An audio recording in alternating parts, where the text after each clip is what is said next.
At 0437 local time, 20 nautical miles south of Sri Lanka, a Los Angeles-class attack submarine was doing what American submarines do better than anyone on Earth: hunting enemy ships. 7 nautical miles ahead, the Iris Dina, one of Iran's few remaining surface combatants, was pinging active sonar, zigzagging at 15 knots, hunting for what was trailing her. Soon, CENTCOM would give the sub's captain an order that no American submarine commander had received since World War II. The sub just had to get into position first.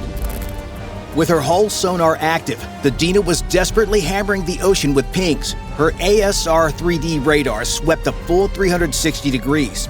And every 3 to 5 minutes, the captain swung the ship on random course changes, turning the Americans' fire control solution into a math problem that reset itself before anyone could solve it. The tactic exploited a simple weakness in submarine targeting. Submarines actively hunting a ship just use their passive sonar that gives bearing only, direction, not distance. It's like using the compass on your phone instead of Google Maps. You know which way to go, but you have no idea if the destination is 1 mile away or 10. The fire control technician stared at his waterfall display, watching the Dina's bearing line creep across the screen 1 degree at a time. That creep was everything. By measuring how that bearing shifted over minutes, feeding it into targeting algorithms called Target Motion Analysis, or TMA, the technician could triangulate range, course, and speed. A green line on his display converging toward a firing solution like a blurry photo slowly coming into focus. Except the Iranian captain kept shaking the camera every time the picture almost got sharp. Then the Dina zigged. The green line scattered. Half the work evaporated. The technician started over. New bearing, new hypothesis, new convergence crawling toward a solution that the Iranian captain would blow apart with another random turn in 90 seconds. Imagine trying to measure the exact distance to a car by the sound of its engine while somebody keeps changing lanes.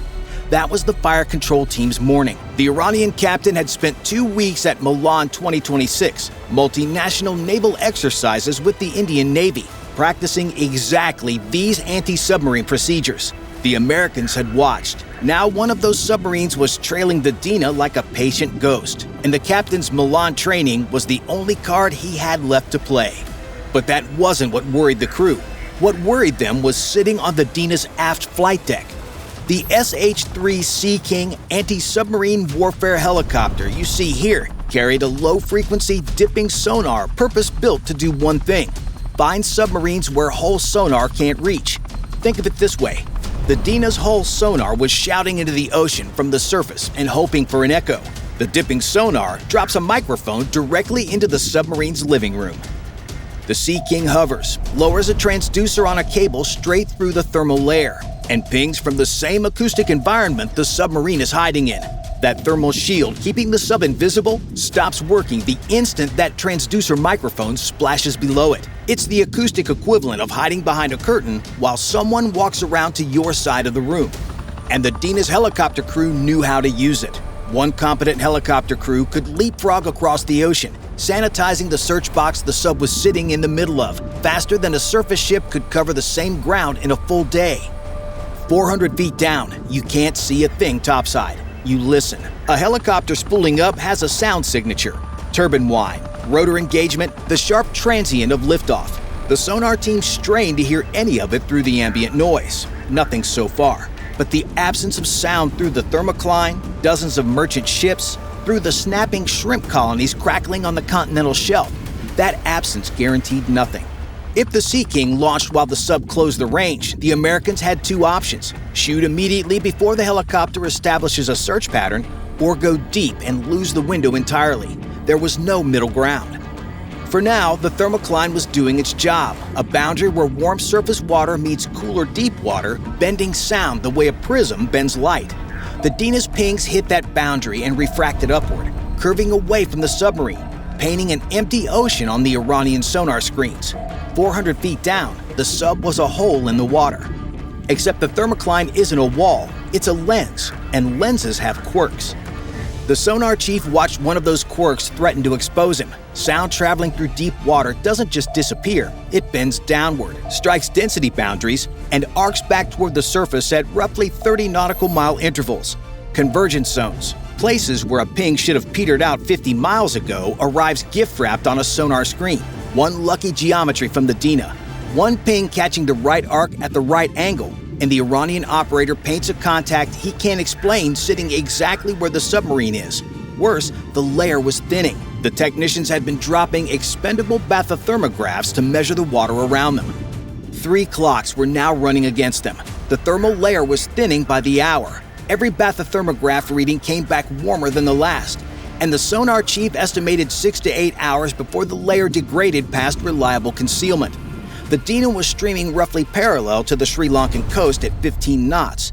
At current course and speed, she'd cross the 12 nautical mile territorial limit in approximately 40 minutes, and once she did, the shot evaporated under international law. And on the aft flight deck, the Sea King sat fueled, armed, and one captain's order away from the turning submarine's hiding spot into an open auditorium. Any one of those clocks running out would end the mission. All 3 were ticking simultaneously. So at 0441, with the layer thinning, the helicopter a coin flip from launching, and the fire control team wrestling a zigzagging target through an ocean full of noise, the sub needed something it couldn't get from down here. The execute authorization from CENTCOM couldn't reach operating depth. ELF radio, extremely low frequency, the only signal that penetrates deep water, carries almost zero bandwidth. Think of it as the world's most expensive text message, and the only thing it can say is, "Call me." Enough to tell the sub to come shallow, not enough to transmit a targeting authorization for what comes next. To get the order, they had to come to periscope depth. That meant rising from the thermal layer that had been keeping them hidden, entering the water column where the Dina's hull sonar worked best, pushing a communications mast above the waterline and into an ASR-3D radar's detection envelope that was scanning for exactly the kind of small transient contact a periscope mast creates. A thin metal tube barely above the surface, appearing for seconds. One full sweep of the ASR at the wrong moment, and an Iranian radar operator sitting at his screen in a wartime posture gets the return he's been praying he wouldn't see. But the crew had a trick for that. A South Korean LNG tanker, 200,000 tons of liquefied natural gas, was plowing through the corridor 5 miles to the southeast, throwing a massive radar return on every scope within 50 miles. The sub's navigator had been tracking her for the past hour, waiting for the geometry to align. If the sub came to periscope depth along the exact line of bearing between the tanker and the Dina, the mast would sit in the tanker's radar shadow. Any return the ASR painted would look like a ghost, a side lobe reflection from 200,000 tons of steel, not a submarine. It's the radar equivalent of sneaking across a room by staying directly behind someone bigger than you. If the person watching only sees one silhouette, they'll never know there were 2. The Iranian radar operator would see it, check the bearing, see the tanker sitting right behind it, and dismiss it as clutter. Submarine captains have been hiding behind merchant ships since the Cold War. Tonight, a South Korean gas tanker was going to earn the most thankless assist in naval history without ever knowing it. At 0448, the geometry lined up. The officer of the deck called the ascent. The sub rose through the thermocline, flow noise building on the hull, the thermal shield peeling away, the sonar picture degrading as ambient surface noise flooded in. 3 days of invisibility traded for a few seconds with a mast above the waterline, tucked behind a merchant ship's radar shadow. The communications mast broke the surface, satellite link locked, message traffic streamed down. Authorization confirmed. The sub dove back beneath the layer, the thermocline closed over them like a door. On the fire control displays, the Dina's bearing ticked eastward, still zigzagging, still pinging. But now the geography was squeezing them. At 0451, the Dina's course tracked parallel to the Sri Lankan coast, 20 nautical miles offshore. The 12 nautical mile territorial limit sitting 8 miles to the north. International law made those waters untouchable.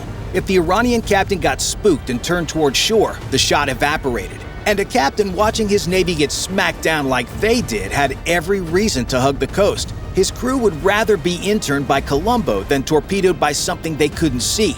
Every minute the sub waited, the Dina streamed closer to the line where a single course change would carry her inside the sanctuary.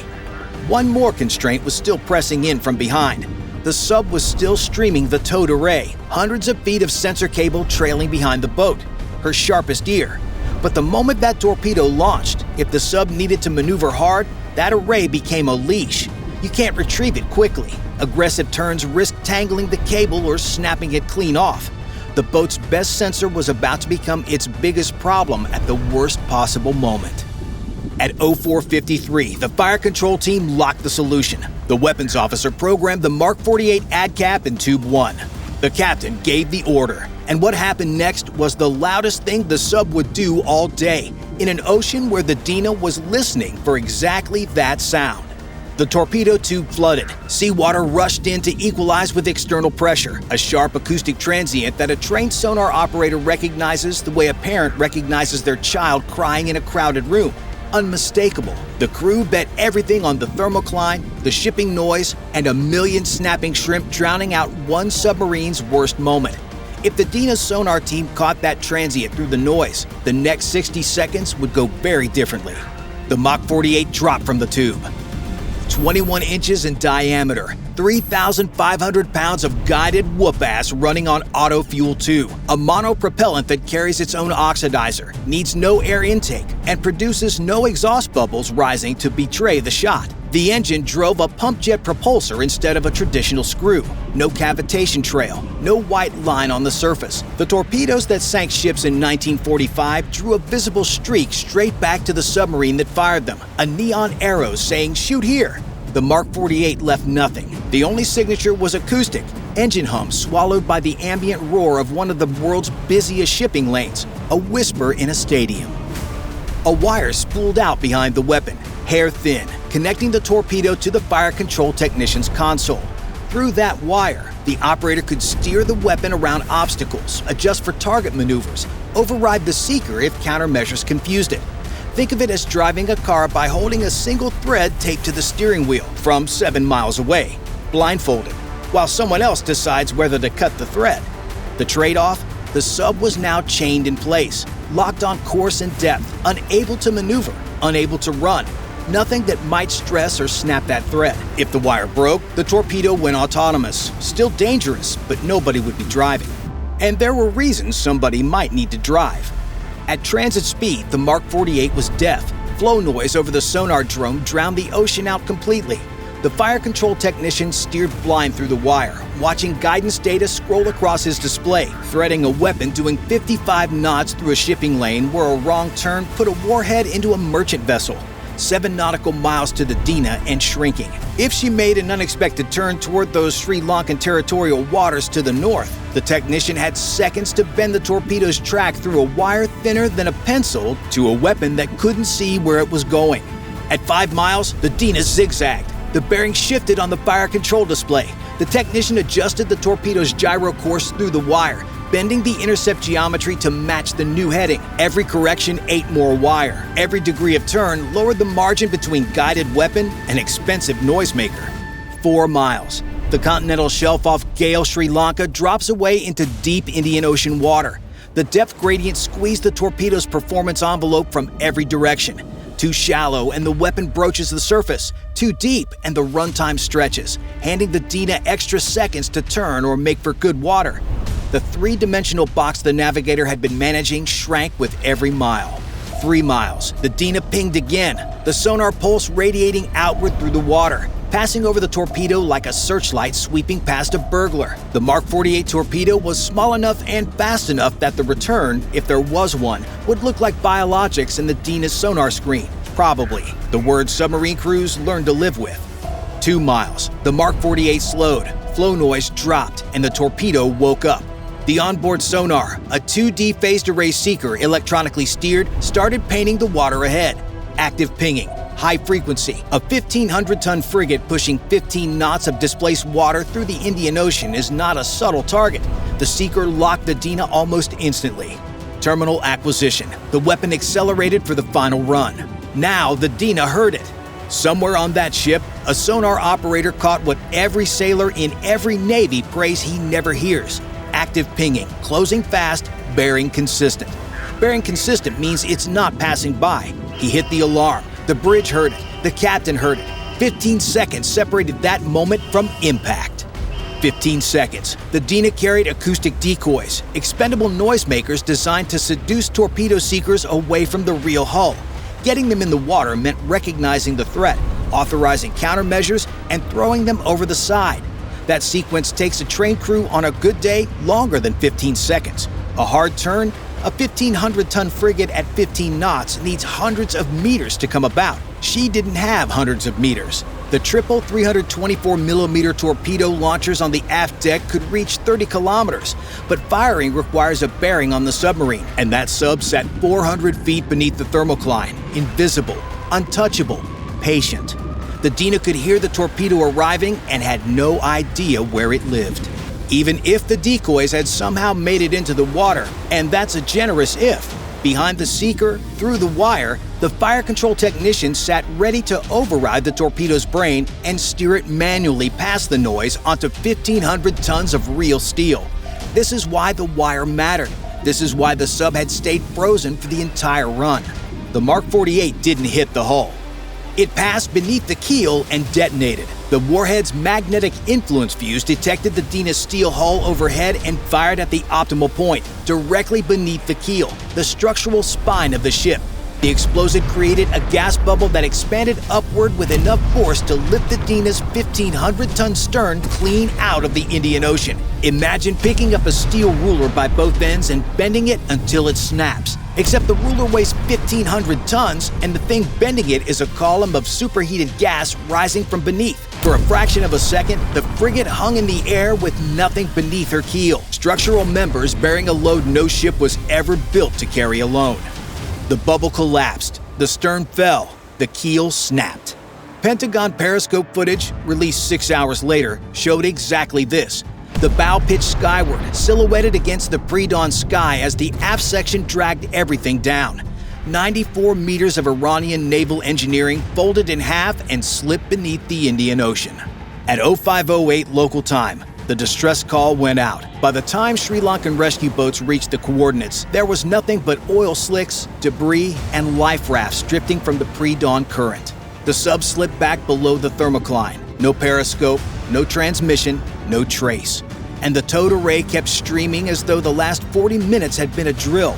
The reactor hummed. The ocean closed over the space where she'd been like she was never there. If you enjoyed this video, watch our other video of the opening day of Operation Epic Fury. Bye for now.